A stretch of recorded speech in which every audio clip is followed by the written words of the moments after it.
嗨，姐妹们，今天又是老车主来看新车，今天来拍缤果 Pro， 一期视频帮你讲清楚这台车的优缺点、变化点以及值不值得买呢？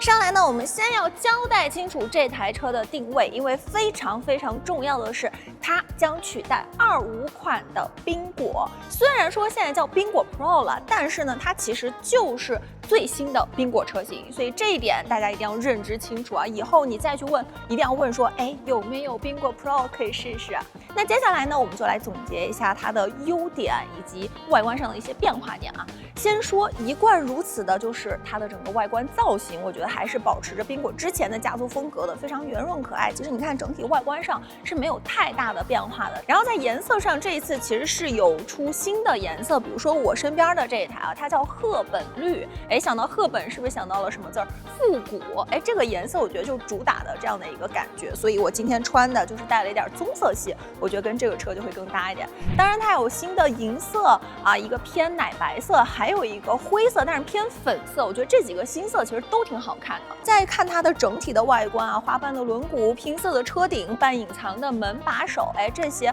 我觉得整体看起来让它的整个颜值都是比较和谐统一的。所以我觉得可爱、好看、颜值高是缤果的一大亮点，是一贯如此的亮点。再有第二点就是我这次发现的它空间上的提升，因为其实很多朋友也都知道这台车它的后备箱非常的大，合理的利用它的一个下沉的空间可以放很多的东西。那这一次还不够，在全新的缤果 Pro 上面给你增加了一个前备箱，来打开给大家看看。现在缤果 Pro 它整个前备箱看着非常规整有没有？它的前备箱容积大概是30升。那其实我觉得对于女生来说，放一些备用鞋什么的放在这里其实是很方便的，就是这个大小也够，或者说有一些零碎一点的物品，就放在后备箱，你觉得容易晃动的，我觉得都可以放在前面。所以现在腾出了这样的一个前备箱空间，我作为老车主还是挺羡慕的。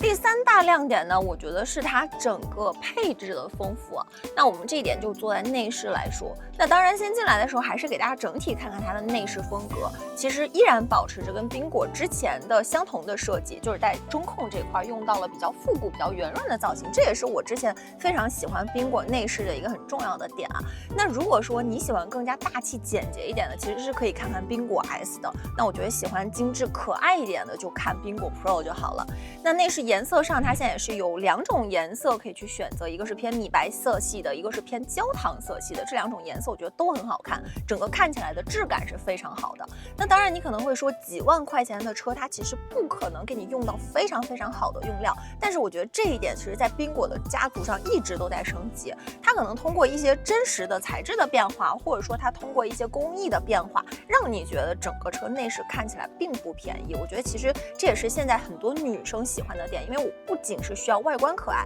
我也需要内饰去丰盈我自己。那 OK， 接下来我们再来说说一些配置上的丰富啊。首先我要先说的是它整个车机屏幕现在尺寸非常大，而且其实你可以看到它的 UI 设计现在非常的好看，非常可爱，我觉得很居重女孩子的这种少女心。那同时呢，它在里头的实际功能上加到了比较实用的东西，比如说像 CarPlay、HiCar 啊这些方便你手机连接的。然后再有就是在它的场景模式里面，像露营模式啊、小憩模式啊，还有宠物模式也都有。那在宠物模式开启的情况下，其实你的宠物留在车内，它是会去保证车内的一个空调的自动恒温啊，让你的宝贝在车里能够比较舒服一点。我觉得这也是考虑到大家实际需求的。那同时呢，像比如说门板这里的按键，其实这种按键做的也是有变化的，因为我记得以前好像都是那种需要抠的，但是呢这一次他们说，哎，考虑到女生经常会留长美甲，所以它的这种车窗按键都变成了推拉式。在中间这一块，除了50瓦的无线充电，这边2个杯架是高低错落层的，这样可以保证我的饮料有足够的空间去存放。同时这里还有一个小槽，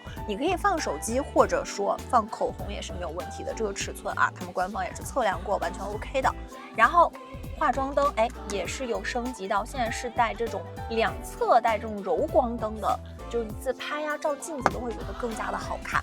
那除此之外，我还有一个实际的感受，就是这个座椅我觉得好像变得更舒服了一点，尤其是它两侧的这个包裹感啊，跟我的身形也会比较贴合。包括在宾果 Pro 上面还增加前排座椅加热以及电动尾门，而且呢是带智能防夹的，非常的方便。所以我觉得这些其实是一个全维度的升级吧，不管是在设计啊，在它整个质感啊，包括一些智能化的配置，一些实际的功能，还有一些比较实用的女生在意的配置等等，各方面都有升级。所以这也是我觉得现在宾果家族让我越来越满意的地方。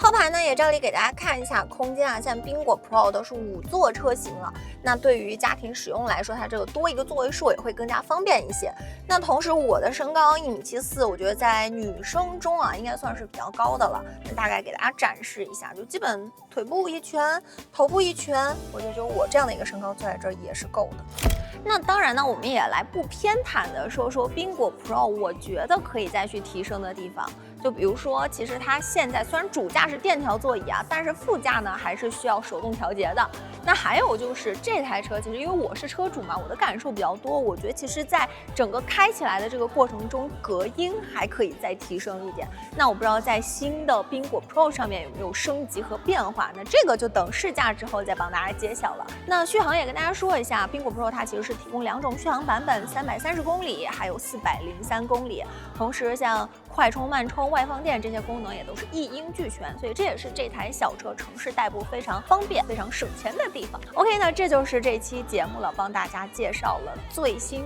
的宾果 Pro， 也就是替代了25款宾果的车型。那姐妹们去店里试驾试乘，一定要记得说我要试试最新的宾果 Pro。